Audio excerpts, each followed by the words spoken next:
names that y'all go by. Just Mom. Mom. Miss. Mimi. Okay. Nana. Nana. Gammy. What is that? Gammy. Gammy. Okay. If I said Debbie, I'm like, that's not your name. Yeah. Hey, you. Yeah. Your given name, Charlotte. I heard that. Gigi. All right. Can you tell who is talking to you without looking at them just by the way they say your name? Yes. I think we all can. When Lexi was born, we were super excited. I mean, we had this perfect 9-pound baby. That was fun. It was C-section, so okay. She was perfect. I mean, just perfect. And during the second night, I sent her to the nursery and sent everybody home so that I could get one night of sleep before the craziness started at home. About 1 o'clock, a nurse came in and woke me up. She said, the doctor will be here in 5 minutes. Your baby is sick. And it took me about half of those 5 minutes to actually wake up and register what she actually said. Because it was like, wait, what? You know? So the doctor came in and he told me that babies don't just run fever. It's not something they do. And so we have to take her to the NICU and run all these tests. And he was out the door after I signed the little waiver or consent. And I mean, all of that took like 15 minutes. And I am still half asleep, 36 hours postpartum by myself. I mean, it was the worst moment of my life. And so I called Ricky, my husband, and cried all over him. I'm like, Ricky, Lexi's sick. And he's like, okay, I'm coming. And so he hung up the phone. My phone rang right back, and all I heard was, hi, baby. And I don't know why this gets me still. The further out I get from it, the more emotional I am about it, because I just realized how precious all of this was. But it was my mama, and I knew that it was my mama. And there's something about your mama calling your name. You know, I was comforted with Ricky knowing that he was coming up there. But it was just something, knowing that my mama was going to be there shortly was comforting. Turns out, Lexi was just dehydrated, that's all. And so 3 days later, after the horrible NICU stay for us, I mean, she was fine, we got to take her home, and so that was good. But how comforting is it to hear your name, your actual name, be called by someone who loves you and is very dear to you? You know, I think that is one of the most safe places that we are. You know, when someone you love says your name and recognizes you. Turn to John 10.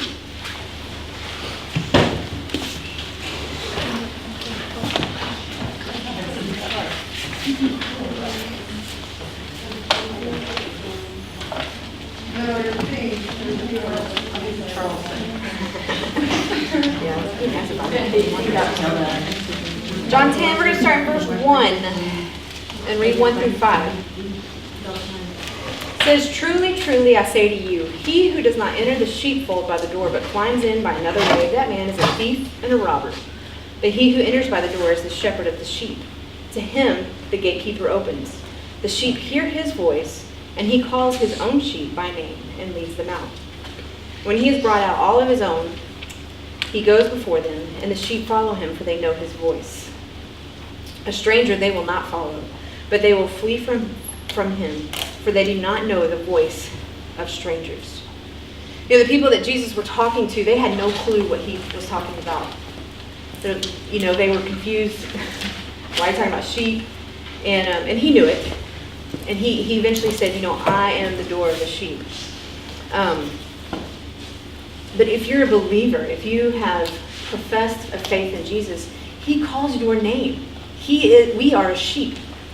Are a sheep? We're sheep. That's what I thought. It just sounds weird.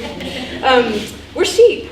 And we know his voice. We can have that confidence. He doesn't say, they'll learn my voice. We know his voice because he calls us by name. He knows every single person's name in here.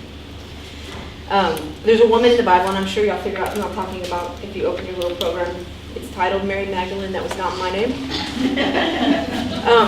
You're already in John. Turn to chapter 20. And for those of you who haven't sat in on me teaching, get ready to flip. Just telling you. We go many pages in the Bible. Starting in verse 11 of chapter 20 in John. It says, "But Mary stood weeping outside the tomb, and as she wept, she stooped to look into the tomb. And she saw 2 angels in white sitting where the body of Jesus had laid, one at the head and one at the feet. They said to her, 'Woman, why are you weeping?' She said to them, 'They've taken away my Lord, and I do not know where they've laid him.' Having said this, she turned around and saw Jesus standing, but did not know that it was Jesus. Jesus said to her, 'Woman, why are you weeping? Whom are you seeking?' Supposing him to be the gardener, she said to him, 'Sir, if you've carried him away, tell me where you've laid him, and I will take him away.' Jesus said to her, 'Mary.' She turned and said to him in Aramaic, 'Rabboni,' which means teacher." Mary had just had her world come crashing in on her. I mean, the worst thing that had happened is the man that she followed closely had died and had been buried, and now he's nowhere to be found. She was possibly alone at the tomb. There may have been other women still there. We don't know. But when a man, who she had no idea who he was because she was so grieved, asked her what she was doing, she begged him to tell her where Jesus was. And with one word, he answered, "Mary."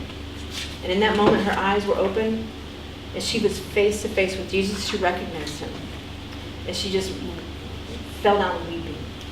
I don't know about you, but I wonder sometimes what it would be like to literally hear the voice of God. And then I'm like, oh, maybe not. Because in my weird imagination, I'm like, okay, there's probably thunder and lightning echoing every time he talks, you know. And it just would be truly amazing and awesome. Not like awesome, but like awesome, you know. Just totally, there's no words, I couldn't even do it. But there in the garden, Jesus simply called her name. And that's where the good news is, ladies, is that we hear his voice. His sheep are called by name. And so in our grief and in our sadness, he calls us by name. And he's there, and we know him. Who's Mary Magdalene? What do y'all know about her? What have you heard about her? She was a prostitute. Okay. What else have you heard about her? She loved Jesus. She did love Jesus, absolutely. The Bible doesn't say much, actually. There's a bit of mystery around her. If you ask Dan Brown, the writer of the Da Vinci Code, he will tell you that Mary Magdalene was Jesus' wife, and that they had a little girl named Sarah, and that they eventually made their way to France. Say what? Not making it up, promise. Some say that she is the adulteress that Jesus bent down in the dirt and freed from stoning. Others say that she's possibly the woman who anointed his feet from the alabaster jar. None of that has been proven. History just doesn't confirm it with any amount of Authenticity. credibility. That's the word. Authenticity, credibility, assurance. I don't know. One of those words will work. So what does the Bible say? Not much, actually. We see her very little. Turn to Luke 8.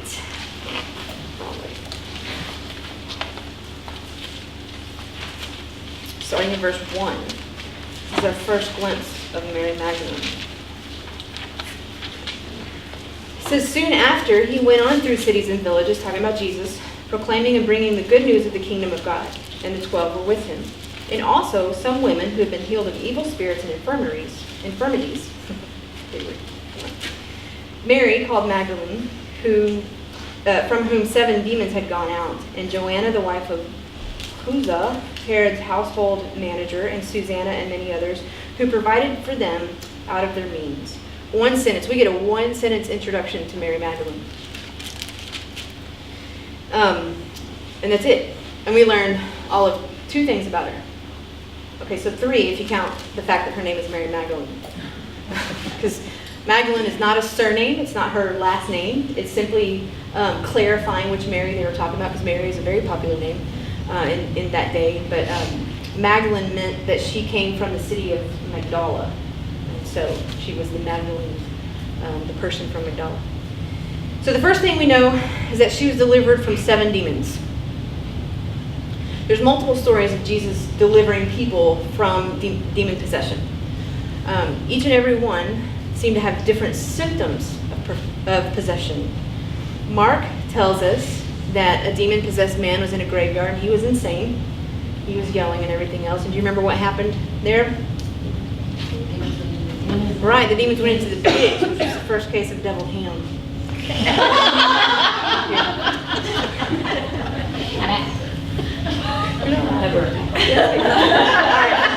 need a drum. Demonic possession also manifested in physical sickness, such as blindness, deaf, mute, seizures. However it manifested itself, demonic possession was not a joke. It was a very real thing where people were being oppressed and possessed by demons, not because of some sin. It was not a sinful state. It was something put on them. This was Mary's circumstances. The Bible doesn't give us a clear picture of her deliverance. It doesn't say when she was delivered, how she was delivered, or anything else, because I don't honestly think it's all that important.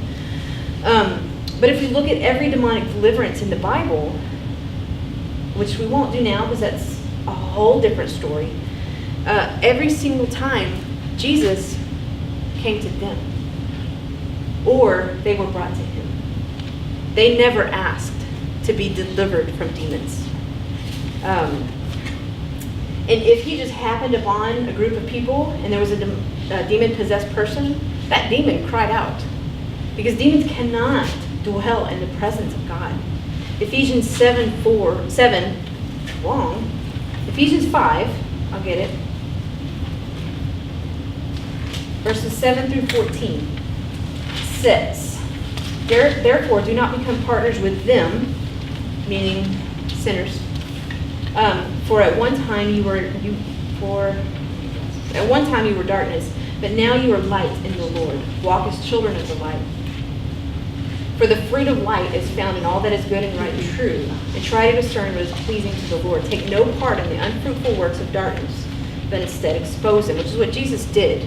He exposed the darkness just by walking in their presence. And so these demons cried out in surprise. They didn't want to be with Jesus. They knew who he was. And they couldn't stand to be near him. And so Jesus came to them and delivered them from being possessed. We cannot fix things on our own. I don't know if y'all have ever tried to do that, but go back to Luke.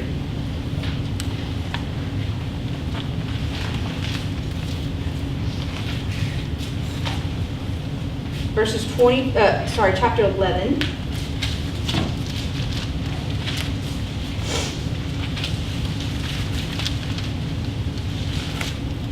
Verse 24 and 20 through 26. It says, when the unclean spirit has gone out of a person, it passes through waterless places seeking rest, and finding none, it says, I will return to my house from which I came. And when it comes, it finds the house swept and put in order. And then it goes and brings 7 other spirits, more evil than itself, and they enter and dwell there. And the last state of that person is worse than the first. Here we see someone cleaning their own house. They did a good job. It was clean, right? The unclean spirits left. But here's the fallacy of doing things in our own power. Without Christ and his redemptive power, the unclean spirits come back. And they come back 7-fold. I wonder if you're like me and tried, to stop sinning on your own. I'm going to do it. I got the willpower. I'm going to do it. I'm going to stop whatever that is. Or maybe you've wanted to lose weight and started dieting. And for that, you get super willpower at the beginning. And it's like really easy at first. And then by lunch, you're really hungry. So maybe you can last a day. I don't know. Maybe even a week if you're a superwoman. But what happens? I know I will cave eventually and eat a cookie, and that cookie really multiplies into 5. And then I just don't care. Whatever, I've already failed. And then it's just all over. Our willpower is gone. Am I alone? No. Okay, good. But I think this is the same idea. Obviously, one is sin, the other is spirits, but I think it's the same idea, is that we cannot do this on our own. We cannot cleanse ourselves without the power of God. We'll inevitably fail and make it worse. The Bible doesn't say this is what happened to Mary. We don't know that she tried to clean her house and 7 more came back. It did say that there's 7 demons, so it's somewhat interesting. We do know that Jesus set her free. And in John 8:36, you don't have to turn there, he says, if the Son sets us free, we are free indeed. So we can stand on that freedom. We don't have to wonder, God, did you really set me free because I'm feeling this tug? He set us free. We don't have to go back there. It becomes a choice at that point. And that's such an awesome thing, because in our power, we mess things up. I don't know if y'all have kids, you know that really well. Because I try to do things right, and then she does something, and I'm like, I reacted so wrong. I pray for short memory sometimes, for her, not me. All we have to do, though, is listen to the voice of God calling us to himself and accept his forgiveness. Have you heard his voice? Do you know what it sounds like? The second thing we know about Mary is an added statement at the very end of verse 3. And it says that, go ahead and turn back there. It's just a couple pages. Luke 8.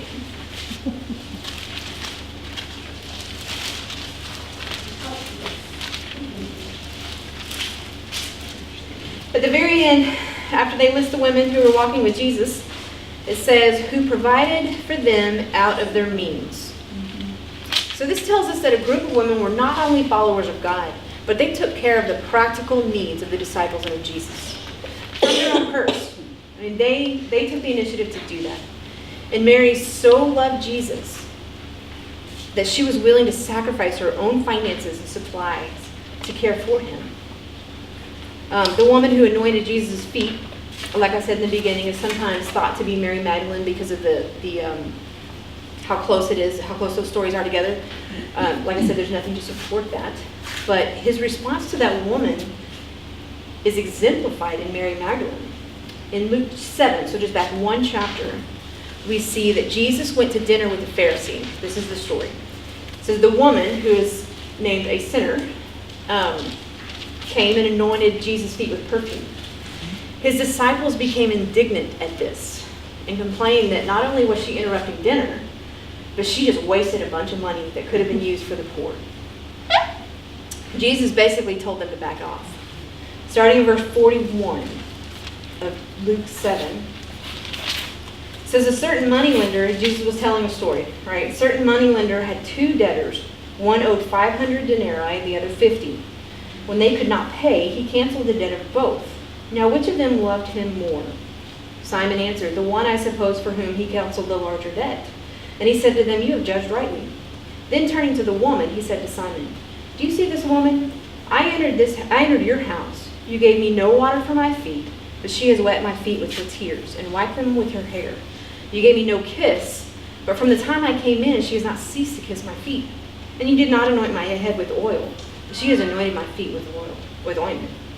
Therefore I tell you, her sins, which are many, are forgiven, for she loved much. But he who is forgiven little loves little. We don't know what her sin was. It never divulges that.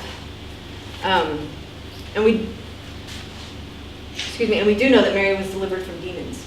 I can imagine that Mary was just as grateful for that delivery as the other woman was for her forgiveness of sins. I wonder if we were to take a record of our sins, just write them all down, and in the next column, compare that with the love that we have for Jesus. Would they balance? I don't know. I won't do it because I don't want to know. But, I mean, we have been forgiven much, so much. And I will not go down the rabbit trail of giving our resources to God like Mary and those women did as an act of devotion. But let me challenge you with this. Do your actions and how you spend your resources, not just money, but your resources, do they reflect your devotion to God? Other than these few verses of introduction, we don't read any more about Mary. until the very end of Jesus' earthly life. We have no idea how she helped in ministry other than the practical needs, but we do know where she was in the end. Turn to Matthew 27.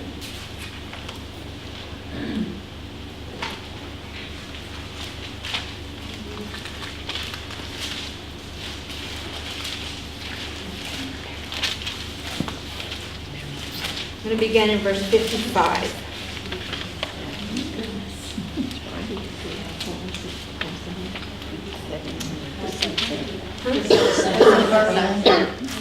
Sorry. Oh, wow. Sorry. The sun is on fire out there, y'all. Oh, it does. You said Matthew 27, what? Matthew 27, verse 35? 55. 55, huh? 55. Okay, so just to set this part up, Jesus was on the cross at this point. In this account, Matthew just told us that the veil was torn because Jesus breathed his last.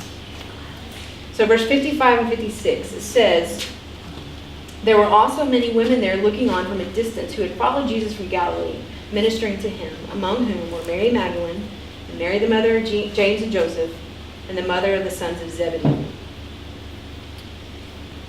The account in John, all four Gospels has this account, by the way. The account in John has the women closer to the cross. It's interesting that women are among the few left standing and watching.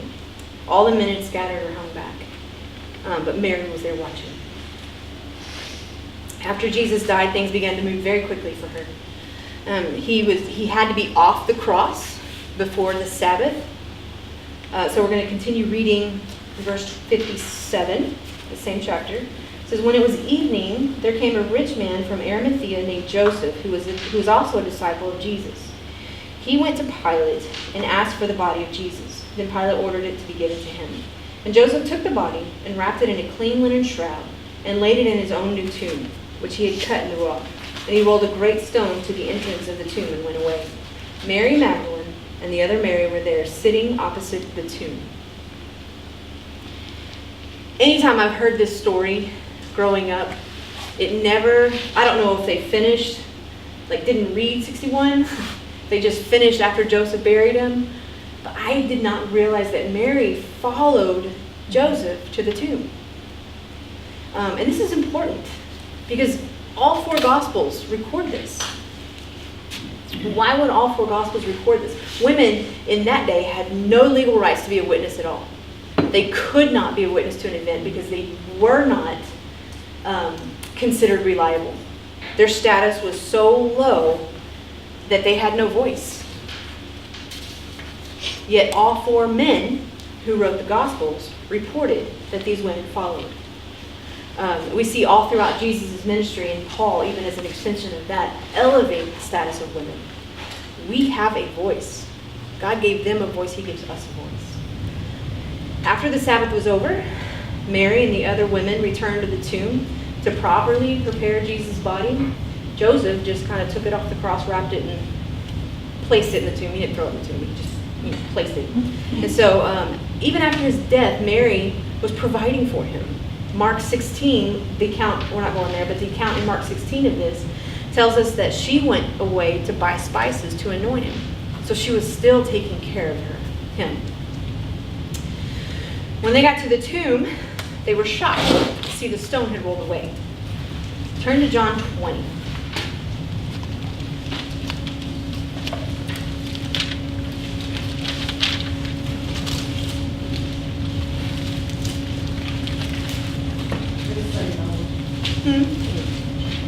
Sorry, I was loud. Starting in verse 1, John 20. And we'll read through verse 10. It says, now on the first day of the week, Mary Magdalene came to the tomb early while it was still dark, and saw that the stone had been taken away from the tomb. So she ran and went to Simon Peter and the other disciple, the one whom Jesus loved, and said to them, they have taken away the Lord out of the tomb, and we do not know where they have laid him. So Peter went out with the other disciple, and they were going toward the tomb. Both of them were running together, but the other disciple outran Peter and reached the tomb first. And stopping to look in it, he saw the linen cloths lying there, but did not go in. Then Simon Peter came, following him, and went into the tomb. He saw the linen cloths lying there, and the face cloth which had been on Jesus' head, not lying with a linen cloth, but folded up in a place by itself. Then the other disciple, who had reached the tomb first, also went in, and he saw and believed. For as yet they did not understand the scripture that he must rise from the dead. Then the disciples went back to their home. Mary saw that the tomb was empty. She ran to tell the disciples. And that was a pretty big deal. They all come running back to the tomb.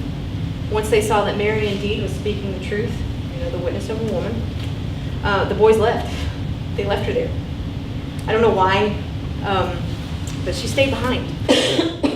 So let's continue reading with verse 11. It said, but Mary stood weeping outside the tomb, and as she wept, she stood to look into the tomb. And she saw two angels in white sitting where the body of Jesus had lain, one at the head and one at the feet.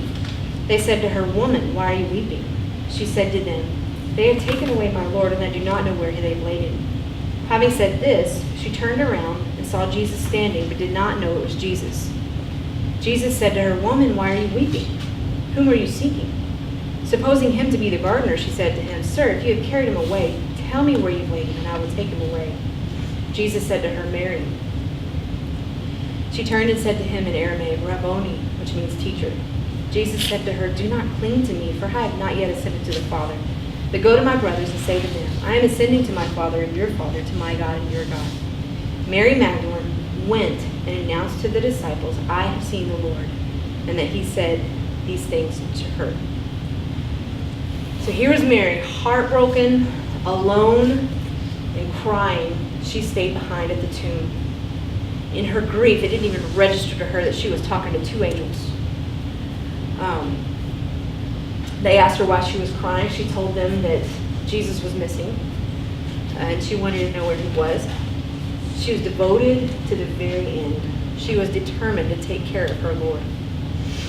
She turned around to leave, and she met another man. Still grieving, she didn't recognize Jesus.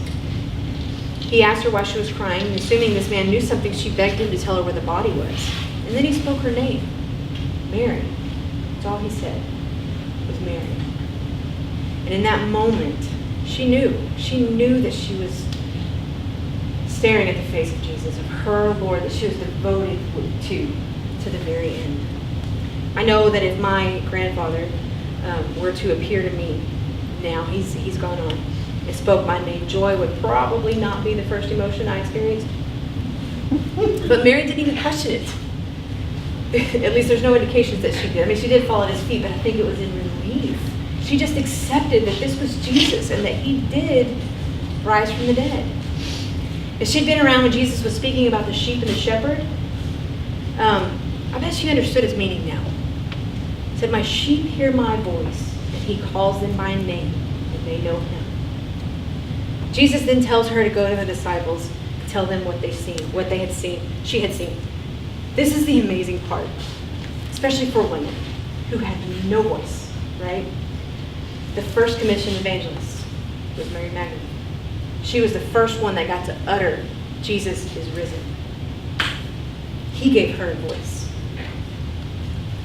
That is an amazing legacy, ladies. In all of the Gospels, in all four Gospels, Mary Magdalene is only mentioned in 3 scenes. Once when she was introduced, at the cross, and at the tomb. All we know about her life, she was delivered, she followed Christ, and then she told others about his resurrection. That's all we know. Her life was a living example of the gospel story. What kind of legacy do you want to leave? Sometimes we get caught up in the American dream and what it looks like and what looks, really flashy, or what people tell us the legacy we should leave, an inheritance we should leave to our children, so that they can be successful. People are constantly saying you should do this. This is what success means. But I wonder if we're just making it way too complicated. Christ redeemed us. If you're a believer, you are redeemed. Christ has done that. This is our legacy. This is our only legacy. He calls us to him. He delivers us from whatever bondage and sin we're stuck in at the moment. We live a life that follows him, and we share him with others. That's it. I know it sounds simple, I know in practice it might be a little bit more difficult, but that is the simplicity of the gospel. Jesus came, called us, redeemed us, and we will live forever with him. And that's the simple truth of it all. Isaiah 43:1 says, "Fear not, for I have redeemed you. I have called you by name, and you are mine." This is talking to the children of Israel. That's who it was written to. But because of Jesus' sacrifice, we too are counted among his children. His sheep know his voice, and he calls us by name. I feel like I rushed through all that. But if you have not heard his voice, if you've not made the decision to follow Jesus, come talk to me. Come talk to someone you trust that you know has. Sooner than later, now is the time. There's no ceremony. There's no initiation process. You don't have to recite any kind of anything. It is a simple decision to walk with God. That is all. If you are walking with God and have allowed other voices to drown his out, it's time to retune your ears. Study the Word of God. This is how we get to know him. Romans 12:2 tells us to be transformed by the renewal of your mind, that by testing you may discern what is the will of God. This is how we're transformed. And we don't know anything about God. There's no way that we can change our thinking about our circumstance. Study the Word of God. It is so important. This is not something reserved for the spiritually, like the super spiritual people. I promise. Jesus simply said, "My sheep hear my voice, and I call them by name, and they know me." Hear his call. Get to know him through the Word. He's calling your name. It's as simple as that. Let's pray. Dear God, I thank you so much that you know us so individually, that you call us by name, God. I pray that our ears are so in tune with yours that we hear that calling. God, and that those who haven't heard it yet, Lord, open their ears and they can hear, Father. Draw them to you. And God, I pray that this weekend, as we are in this time of studying you, God, it's not about the women in the Bible. It's about who you are and how you change lives, God. And I pray that we will continue to hear your voice, not just this weekend, but as we go out as well, Father. And God, I pray that if anybody has any questions about anything concerning you, Father, that they would be bold enough to ask. Because I promise, we don't have all the answers, but we know where to go. And you do have all the answers. I pray all these things in your name.